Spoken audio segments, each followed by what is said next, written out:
welcome everyone to the ITC Colloquium. So today we have Martin Pessah visiting us, and so a couple of words about where he has been working. So he started his career in Argentina at the Universidad Nacional de La Plata.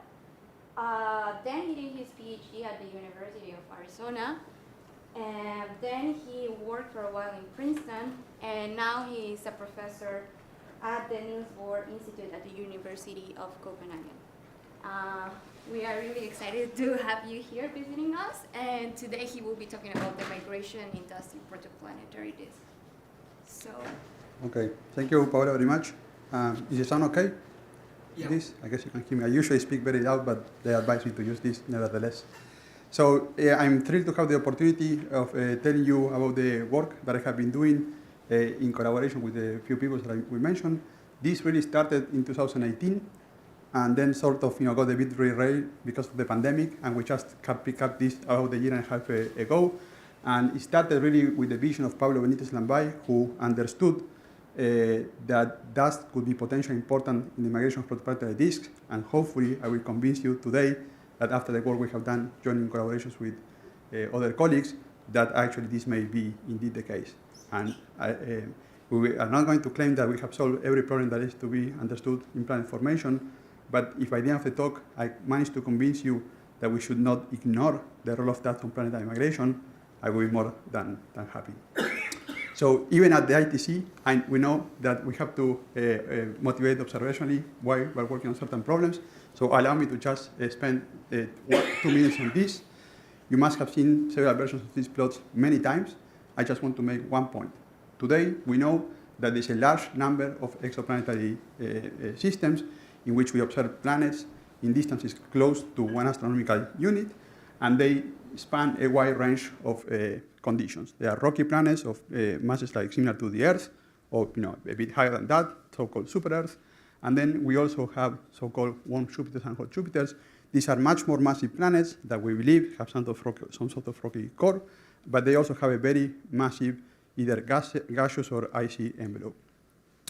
So as theorists, we like to understand how these planets came to be here. And one of the challenges is that the moment we start thinking about forming rocky cores in a protoplanetary disk, as I will explain a bit more detail later, then these cores, solid cores, start to interact with the gaseous disk in which they are forming, and very generically, they actually move quite fast inwards, and they are lost to the star. And if we want, we know that there's not enough material to form the giant planets that I argue are close to, or we see close to the star, and then it is a problem to understand, these planets cannot be formed in situ, so somehow they must be formed far away. So in this case, we actually need so-called planetary migration, so they can actually end up close to the star. But the basic problem is that the moment we start building the cores of these planets under standard assumptions that we see today, they generically tend to migrate towards the star. So this is the status quo today, and then I would argue this is a central problem in planetary formation today to understand how to address this. And the last motivational slide, which I don't think is much convincing at CFA, is that we know that dust is ubiquitous in protoplanetary disks, and we also know, and almost every aspect of planet formation theories that we can think about, is that dust plays a very fundamental role in most of these processes. I'd just like to call your attention, if you didn't think about this, is that the role of dust in planetary migration, which is one of the big problems that we face, has not been addressed until recently. So this is the subject of the talk, and I just going to remind you of a few things. I know this is a very broad audience, and I know you are all very good at basic physics and basic astrophysics, but not everybody thinks about these problems every day. So hopefully, I will go relatively quickly on the basic physics that go into understanding these problems, so you can appreciate, what is happening. So if we only think about gas, then the moment that we put a planet, let's think for the sake of the argument, something similar to the mass of the Earth or lower mass, then the fact that this planet is moving around the disk, it means that it excites certain perturbations at certain locations in the disk, so-called limbless resonances. It's just a fancy name. But what happens is that in those points in the locations in the disk, because the disk is gaseous and it can sustain waves, those perturbations propagate, and there are certain locations in the disk where those waves interact constructively, and at those locations, you actually have these spiral density waves. And the problem is such that this spiral density wave, which is an enhancement of the local density in the disk, pulls from the planet a bit stronger than this one pulls forward, and this results in a loss of angular momentum to the planet, and this is why the planet generically would move inwards. So this is, in one slide, the basic problem why things end up moving so fast in gaseous disks. Now, not all the torques exert in a body like this have to do with waves. So I want to remind you something you might have seen some time ago when you were studying celestial dynamics. Is essentially the three-body problem.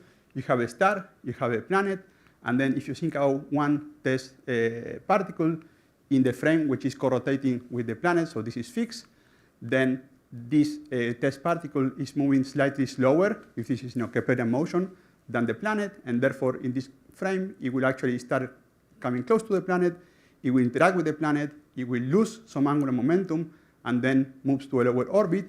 It's now rotating faster because the angular frequency is higher, and then it will encounter the planet again. Now the reverse process takes place, and now it gains a bit of angular momentum, and now it's rotating slower, but with higher specific angular momentum. So the details are not important, but the point is that in absence of dissipation, this process will go forever. And then, even though there is an exchange of angular momentum between test particle and planet that happens close to the planet, on average, there is no net exchange of angular momentum between them. So the point that I want to make is that absent dissipation, a test particle will go on like this forever, and this process is symmetric, so therefore there is no net torque on the test particle. Now, as a summary, I just told you the building blocks, and I'm going to do this in the talks a few times. Very big picture. There are two sources for the gaseous torque that is exerted on a planet. This is spiral density waves. I'll call them linear torques. I would already mention these are generically negative. There's a small asymmetry between these two waves, but generically it's negative. And then there is so-called co-orbital torque, which is the torque exerted on the planet, not necessarily now by test particles, but by parcels of gas. And when we think about gas, the gas behaves slightly different than the particles because the disk, a gaseous disk, is partially supported by pressure. There's a radial pressure of radial gradient of pressure going outwards, and therefore things are such that generically this co-rotational torque, so-called, exerted by the gas on the planet is positive. Okay? Now, the thing is that under standard circumstances, the linear torque, which is negative, is slightly larger in magnitude than the positive co-rotation torque, and as a result, planets are lost to the star. This is not the end of the story because the co-rotation torques actually are sensitive to the local gas dynamics close to the planet, and under certain circumstances, it can happen that co-rotation torque is a bit larger than the standard assumptions, and therefore, if it can be seen that under those circumstances, if planets can actually accrete matter fast enough, they eventually enter a region of parameter space. This is called migration maps.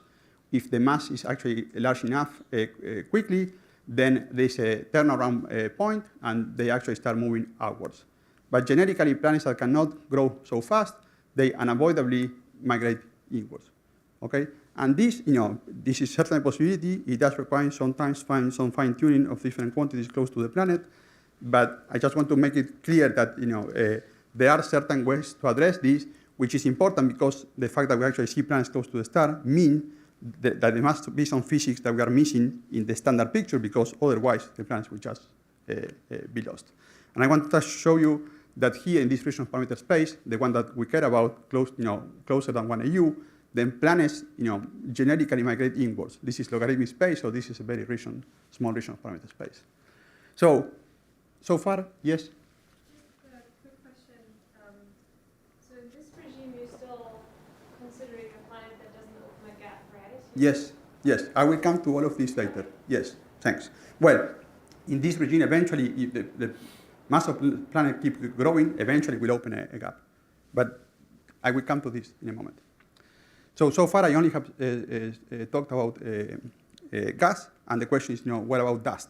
I already argued that dust is an important component of protoplanetary disk and plays a fundamental role in many aspects of the process that we think of for planet formation. So what does dust do to the process of migration?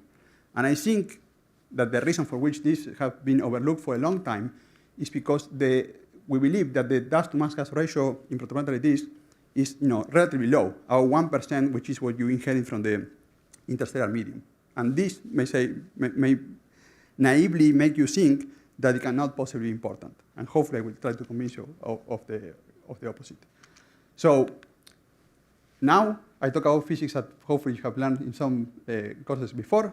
There are some pieces of this that you might have been familiar with, but let me put things together. And now I'm going to talk about what happens with dust dynamics in the presence of a planet. So as I mentioned before, in the absence of gas and there is no dissipation, then a dust particle, which is a test particle, will actually go around the planet like that in this co-rotating frame. And then we can actually unfold this in polar and asymmetrical coordinates. And I just want to show you this because it will show up a few times.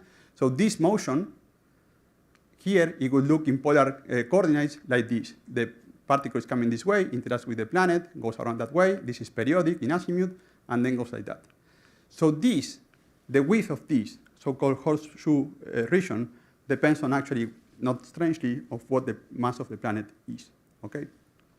And then, therefore, the time that it takes for a dust particle to go around this naturally depends on the mass of the planet. I just want to introduce the key parameters of the problem. And So now that's for dust particles. For the gas component, it behaves slightly different because it, as I mentioned already, is partially supported by pressure. And then it can be seen that if the mass of the planet is very, very small, then pressure plays a non-negligible role. So both pressure and gravity are important for small mass planets. And then at some point, if the mass of the planet is big enough, and this is related to what you were saying, that at some point only gravity dominates. So my only point is that as a function of planet mass, there will be a different behavior. So this is one piece of physics that's important to understand.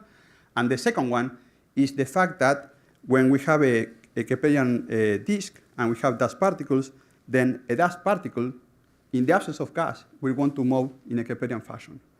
When the gas is present, the dust particle wants to do the same, but now constantly sees a headwind exerted by the gas, because the gas is partially supported by pressure. It rotates sub-Keplerianly.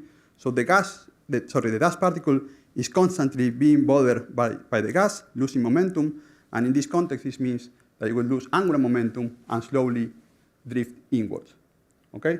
So there is a radial speed associated with this motion. And the key point, without showing too many equations, I want to convince you that this radial velocity must care about how big the dust particle is. And this can be parameterized with a dimensionless number, which is called the Stokes number. But intuitively speaking, if the size of the dust particle is very, very, very, very small, then it will be very well coupled to the gas. Yes, in the limit at which I make it infinitely small, the dust particle is similar to the gas. And in that case, there will not be the radial drift because they are very well coupled. On the other limit, if the dust particle is very, very large, and let's exaggerate and think about a boulder, then the boulder will not be bothered too much by the gas. The point is that there is a sweet spot, an intermediate regime, which happens to be the Stokes number of order unity, in which the radial drift speed of a dust particle in a gaseous disk will be fastest. Okay? So now I think I told you the two important pieces of physics is that in this process there are two important quantities. One is the mass of the planet, and the other one is essentially how big the dust particles are. So with this, I can show you the last piece of information that I need to build intuition. And you need to know that for low mass planets, the horseshoe width of this region actually depends on how big these particles are. They just scale differently. But now we have all the information with the parameters that I mentioned to compute two important timescales. One is for a given mass planet and for a given size of the dust particle, how long it takes a given particle to essentially librate, how long it takes to go around this horseshoe orbit. We know how to calculate that. I'm not going to bother you with the equations. And we also can calculate how fast these particles drift radially, okay? And that also depends on the mass of the planet and the size of the particle. With these two pieces of information, we can make the following interesting plot. As a function of the mass of the planet and the Stokes number, I can compute the curves in which, or the curve in which the time that it takes for the gas particle to drift across the horseshoe orbit is actually equal to the time that it takes to librate. Okay? Now the point is that for regions in this parameter space which are below this curve, here particles drift faster than they can go around. Yes? So they cannot execute one orbit, if you want to think about that, around the planet. And what this means, and it's not a demonstration, but I hope I convince you that there is enough elements to think that under these conditions, these nice horseshoe orbits that I showed you before are going to be strongly modified, because now things are moving radially inwards faster than they can go around. So I'm not demonstrating anything yet, but I'm arguing that there is a region of parameter space in mass of the planet and Stokes number or size of the particle in which we can expect something interesting to happen. Okay? So this is a summary of what I just said. Just very quickly, we have two sources of the gas torque. The Limbian torque is usually negative and stronger than the orbital torque for the gas. So in the standard picture where there is no dust, this one wins, planets move inwards. And now with what I have said in the last few minutes, I hope I convince you that there is an interesting region of parameter space where the co-rotation torque by the dust can be, in principle, modified significantly from what you expect from the dust not being bothered by the gas. So the interesting thing happens when you put two things together. So that's all of the intuition that I need you to build so you can appreciate some of the results. And the rest of the talk is going to be showing you some numerical simulations. I promise this. I think this is the only slide with significant equations. I just want to make one point. These are the dynamical equations that describe the motion of a system of gas and dust, continuity for each of these components. This is the momentum equation for the gas, momentum equation for the dust. There is a couple of significant differences. They are both affected by the gravitational potential of both the star and the planet in the same way. The gas is subject to the pressure gradient and also to some viscosity, which I can come back later. And there is a term that is similar, but different in acting in the gas and the gas, and the gas and the dust, which has to do with the friction that they feel because of the presence of the other when their relative velocity is not zero. Okay, so this is a simple model for the drag exerted by one over the other, and then you can notice in momentum equation for the dust there should be a dust density here that you can divide, and here there should be a gas density that you can divide, and here you end up with nothing in front of this term, but here this epsilon is essentially the ratio of the dust density divided by the gas density. Okay, this is entered here.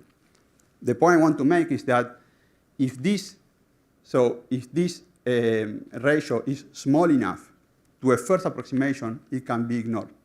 When we do this, we say that it is said that we are neglecting the feedback of the dust component into the gas. The dust component will fill the gas via this term. So when you look at these equations, what you notice is that now, with this approximation, the solution to these equations does not depend on the relation between the dust and the gas. So the dynamics are insensitive to that, provided that ratio is small enough. Okay? However, once that dynamics is established, the torque exerted by the dust component onto the planet, that will be naturally proportional to the density of the dust. And I will come back to this in a moment. So I'm not going to bother you with the details. Pablo is an expert numericist, and he has developed a fantastic code to solve this problem. And it's actually much more powerful than what we use it now. We do hydrodynamics and dust dynamics, but the code can do MHD, and it's a very fancy code. I just want to make the point that you have been careful in resolving the dynamics close to the planet with the tools that we have. And just for definiteness, we have solved a two-dimensional dynamical problem, And I can tell you what are the caveats involving this, and I can mention some other caveats later. Was there a question before? No? All right. So I'm not going to bore you with the numerical details. I just want to show you a couple of examples before I show you the bulk of the work. But generically speaking, one of these simulations for a fixed mass of a planet and a fixed Stokes number throughout the disk looks like this. So these planets, going back to the question that we had before, their mass is relatively small. And I'm going to talk about this a bit more. But so what you see is that they do indeed excite these spiral density wakes. And then quite generically, they modify the dynamics of the dust, as I promised before, close to the co-rotation region in this way. I'm showing this plot now with these two things separately because I want to save space, so to speak, and now put the dust on top of the gas. So the absence of dust will show black. And then what you actually see generically is that it will look like this. And here we have everything in one slide. So this is a spiral density wake that I mentioned before. This one pulls stronger, pulling back on the planet stronger than this one pulling forward. So if you were only up to the gas, then the planet would move inwards. And then we are seeing here as an overlay the absence of dust. Okay? This is what I was telling you before. Because of the time scale such that the dust drifts faster, then there is an asymmetry that in this case looks like this, and we can talk a bit more detail about that. So essentially what you see is that this hole is bigger than this one, and then the planet sees effectively an enhancement in the dust distribution in front of it. So this is pulling forward, and this is generically speaking a positive torque that will tend to move the planet outwards. Now, we might have gotten lucky. This is one case for one planet and one size of particles. What happens when we do this systematically? So we run 200 of these simulations, and the outcome looks more or less like this. As a function of Stokes number, and as a function of the planet mass, up to 10 Earth masses, this is how the results look like. So here you can see there's a very weak perturbation exerted in the gas, and it's almost unnoticeably in the dust. And then as we start increasing the Stokes number, a planetary mass fix, then you start seeing the opening of a gap, which is not the gap yet. These are all steady-state simulations. So if you, here for large Stokes numbers, you now increase the mass of the planet, this is a regime where you start opening a gap in the dust. And when you start doing that, now this co-orbital region becomes symmetric, so the absence of dust is seen everywhere in the co-orbital region, and therefore there cannot be a torque exerted by the dust because there is no dust in this symmetric region. Okay? I can tell you about details about the simulations, which I'm happy to go into, but the important point is that there is a very interesting regime, as I promised you before, in which the dust distribution around the planet looks very asymmetric, and in most cases the dust is there doing its thing, but the planet is not massive enough for the gaseous torque to be too important. So this is very entertaining, but difficult to grasp what is the basic physics and the strength of this effect. So what we did is for each of these simulations, 200 of them in steady state, as a function of Stokes number and planetary mass, we measured the torque of the gas and the torque of the dust on the planet. Okay? I have to say, nobody asked, but this is under the assumption that this is a circular orbit, which is considered to be fixed. That's an approximation, and I can come back later.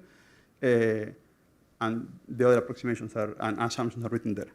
So in these steady-state simulations, 200 of them as a function of Stokes number and planetary mass, we measure the torque of the gas and the dust, and then we can make this plot. So here is showing the ratio of the dust torque versus the gaseous torque, and I just want to make a couple of points. First of all, you cannot see that here, but that's the reason we use the modulus here. The gaseous torque is negative everywhere. So in the absence of dust, then in every point in this parameter space, the planets would move inwards. When you include dust, I can go into the details later, but there are only a few points in this parameter space where the dust torque is also negative, but in vast majority of space where there are no crosses, the dust torque is always positive. Okay? And where it's blue, it means that it's stronger, higher value, positive, than the negative gaseous torque. So in the blue regions in this parameter space, then planets will essentially be torqued outwards. And the point I want to make is that even these regions which look pale blue, that's a significant, stronger dust torque than the gaseous torque. I have a question. I wanted to ask about the steady state in your simulation. Yes.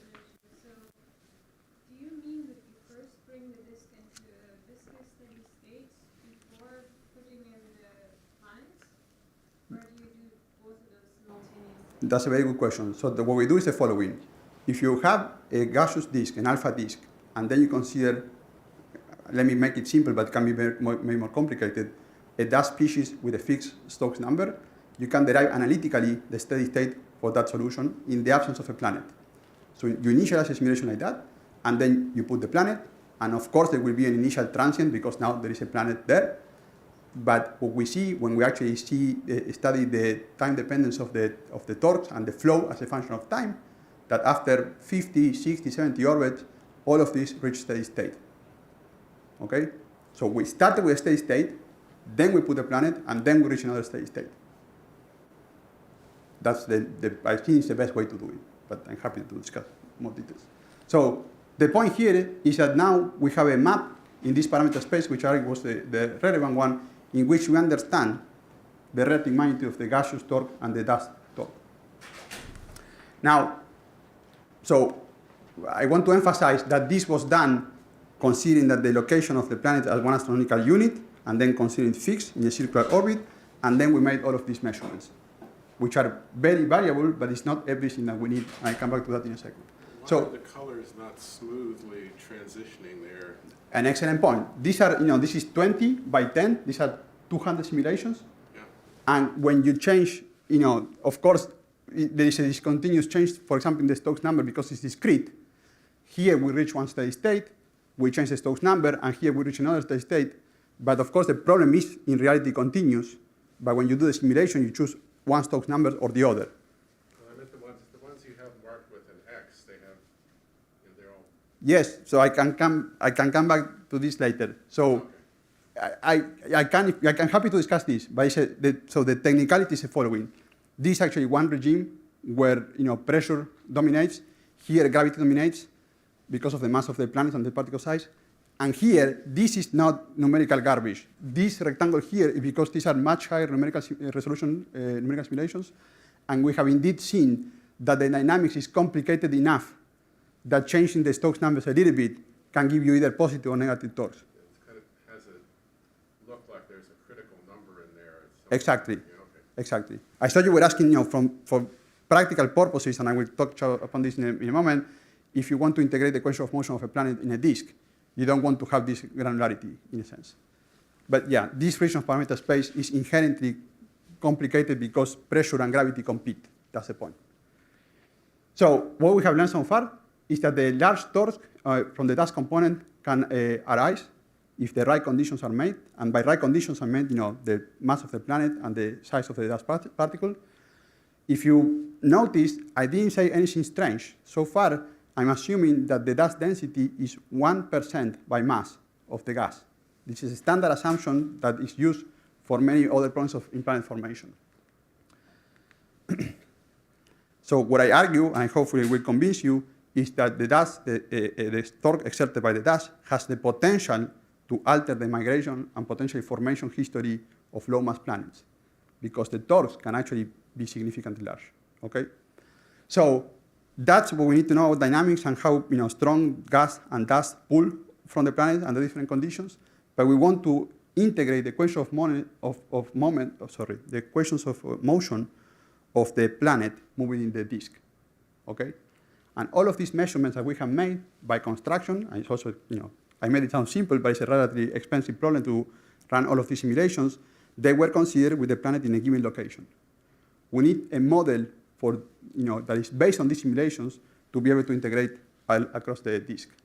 I'm not going to bother you with the details, but I want you to appreciate that, if the angular momentum of the planet is this, then the torque is simply the derivative in time of the angular momentum, and then there is some quantity times how fast the planet moves in radius in the disk.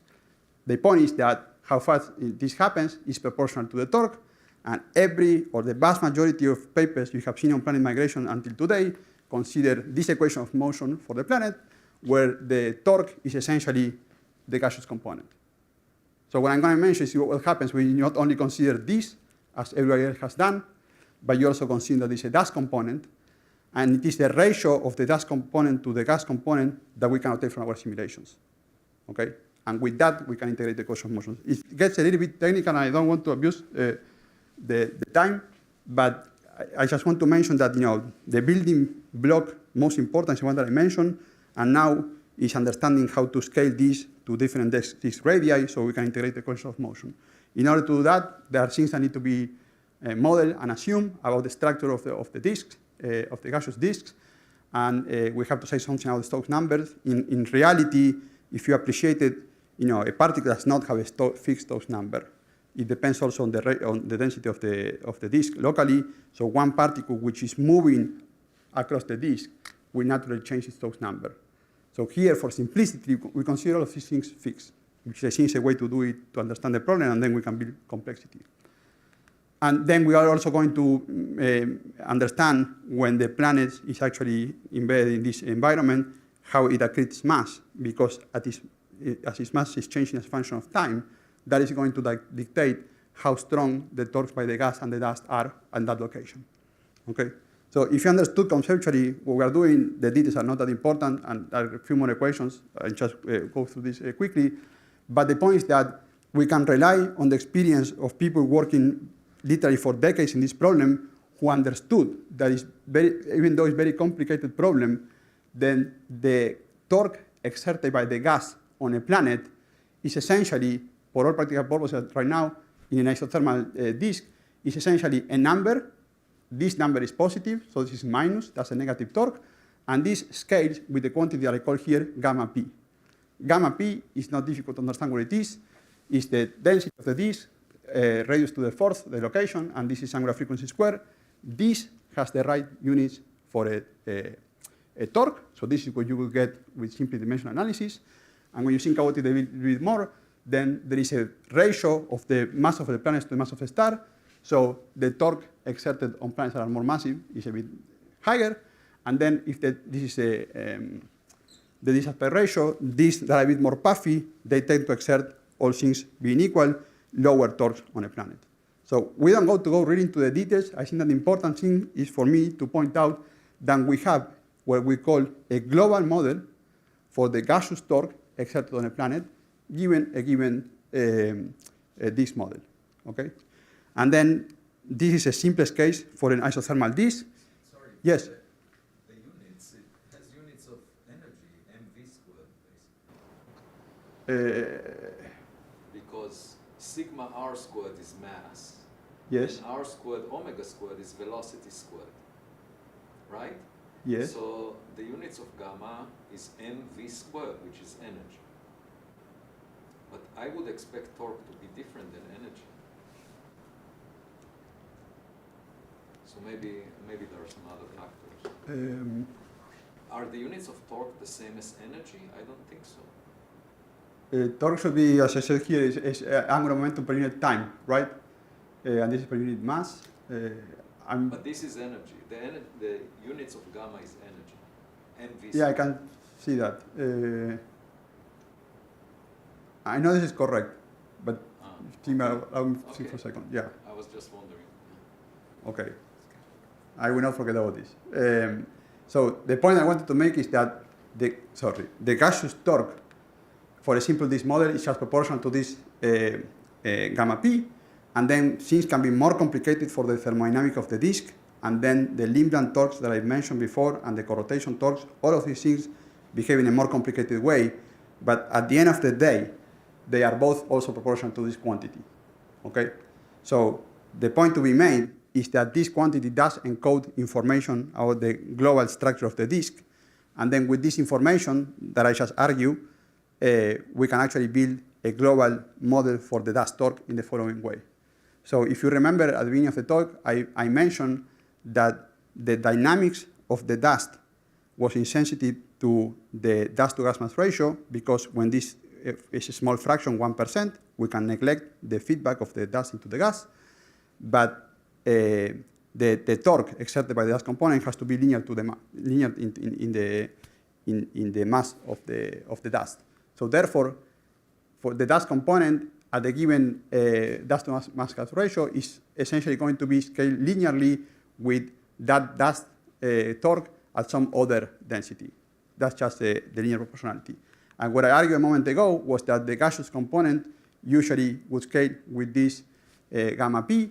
And here I'm going to assume, and this is an assumption that can be tested with further numerical simulations, that if I change the location where I want to measure or calculate the torque from a fiducial radius to a different radius, then the quantity that allows me to do that, if I assume that they are linear proportional to gamma p, then is the ratio of gamma p at the given radius divided by gamma p at the radius that I started from. So the point is that if I put these two things together, then this quantity, which is what I care about, the torque exerted by the dust on the planet at a given position at a given dust density, is linearly proportional to the dust to the mass of the dust, and also linearly proportional to this gamma p that we can calculate, modulo my explanation of the dimensions more carefully, and then the quantity in between, so to speak, which is the one that is difficult to guess, is precisely what we have calculated before. So the quantity that connects, that gives you the dust torque at any given location for any given dust density, provided it's not too big, then it's actually this, that we know what it is, this, that we know what it is, and this ratio that we know how to calculate. Okay? And this is the part that I think you were asking a question. If we were just to take this data, then it would be a very bumpy road for the planets because things are changing discontinuously as a function of mass. So what needs to be done, and I'm not going to spend too much time on this, is to smoothen out that map with a bilinear interpolation. And the point that I want to make is that with the information that I just told you before and the assumptions that we use, then we can actually, for different these structures and thermodynamics, as a function of Stokes number and mass, we actually know how to calculate the dust torque at the given planet location. And under the assumption that I said that how the dust torque scales with radius, we can actually make maps in which we know how to calculate the gaseous, the torques or the ratio of the torques for any location in the disk. So there are a lot of details going into this, but the bottom line is that starting with simulations that I already showed you that show that the dust was a region of parameter space where the dust could be dynamically important, we now have a model which allows us to integrate the equation of motion for the planet. So I'm going to show you the results, and just the last part of the talk. And this is a busy plot, but let me guide your eye. For 3 different types of model for the disk, so this is your vanilla flavor alpha disk model. This is something a bit more complicated because it has a vertical thermodynamic structure. And this is a disk that has both a thermodynamical structure and loses mass with a given prescription, just to parameterize the fact that the disk is eventually dissipating. And there are 2 families of lines shown in this plot, which is the mass of the planet versus the distance to the star. The dashed lines are what you would obtain in the absence of dust. So this is a classical result, and for which motivation I started the talk. For every single case, it doesn't matter where you initially put the planet, it doesn't matter how fast it's accreting from the environment, then generically, the planets would move towards the star. That's the classical problem of type 1 migration if left unchecked. And just to connect to what we said before, here, by this mass, you start opening slowly the gap in the gas, but all of this dynamics is dominated by the dust component. The gas is there, but it's not dominant unless the mass of the planet actually grows significantly. So the generic result that we obtain, and this is just done for one specific value of the Stokes number, which is 0.1. So think about millimeter dust particles for standard assumption of the dust to gas mass ratio, which is 1%. Then there are many situations in which the planets either hover at the given location of the disk for quite some time, or even move outwards.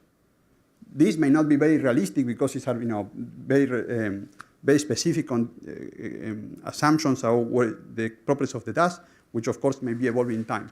But the point that I want to mention is that the moment we consider consistently the presence of dust in these environments, the results can change quite substantially. And here in particular, for this plot, low mass planets can migrate outwards if most of the mass in the disk were in Stokes numbers of order 0.1.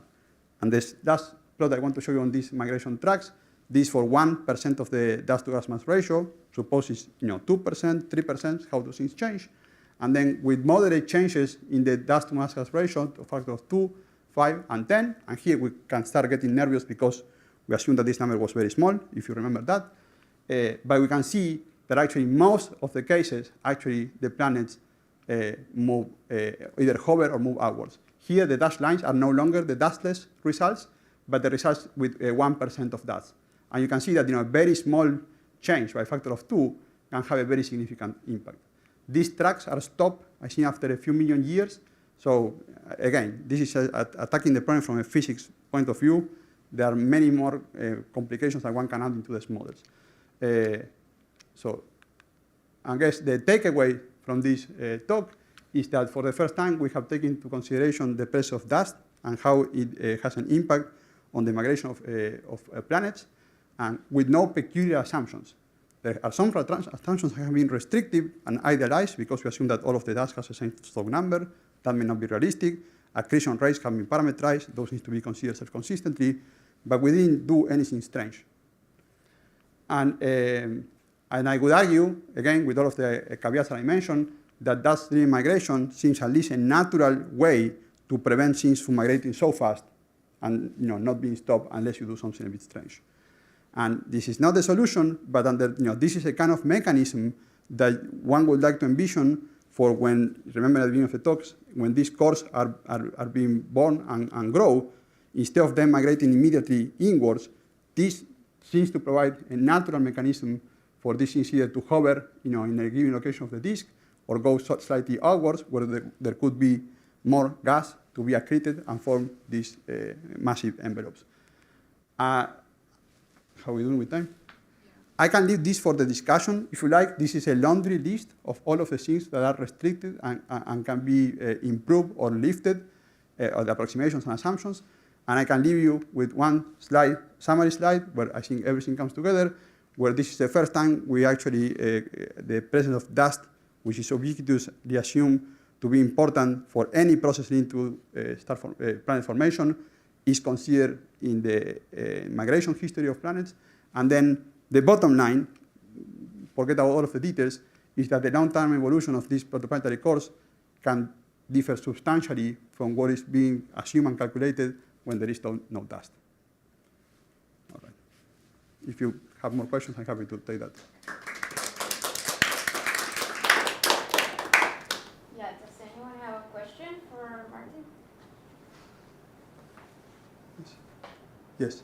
So given the impact of the planet on the dust creating these waves, could it affect additional formation of planets, or because it might be dust sticking that would end Yes, up that is a very good question. And so in full honesty, I mentioned at the beginning of the talk, and I can explain why we proceed in that case, in that way when we began this problem, is that because to begin with, the dust-mass ratio is 0.01, 1%. Then in principle, for these calculations, we neglected the feedback of the dust onto the gas. So we are pointing correctly that in these regions, there is an enhancement of dust, which can get close to order unity. And to that level of detail, one should not trust this too much. But in principle, if one does consider the feedback of the dust into the gas, these structures, we argue, are not going to change too much. I can explain why. But this is where you actually have the possibility of understanding if these enhancements in dust can result in further formation of protoplanetesimals, for example. That's what you meant. I can tell in one word why we did this like this in 2018. First of all, the dust-mass ratio to begin with is truly small. And then at the moment, the code developer, Pablo, was not happy with momentum conservation. If you are dealing gas dynamics, you really want to conserve momentum because to integrate this for thousands of orbits or hundreds, you need to be sure about momentum conservation. And and we also wanted to get this part of the word there. Is now momentum conservation is preserved to machine precision in the code, and this is when we are going to have a second look at this and see how much this can change. But the argument here is that these are very large scale asymmetries, which are unlikely, I could argue, to be very sensitive to this issue of the dust reacting into the gas. Yes. Nice talk. Thanks. So you, excuse me, you used an alpha around 10 to the minus 3, right? This is, yes. Do you have any intuition as to how these results would change with the higher alpha? Because it seems to me that with higher viscosities, some of these essentially resonant effects can be washed out, right? So you thought about this? I would actually be slightly more worried about low viscosity, but so the short answer is that we did look into this. There were not significant changes. We did not do a very thorough exploration of parameter space, changing alpha, in all honesty, because we didn't think that was the important piece of physics to look as new. But you are right, that in principle, if you change, what the alpha is going to change, if I have to think of this quickly, what alpha is going to change is that it's going to give you a faster accretion rate or accretion speed for the gas, for the gas.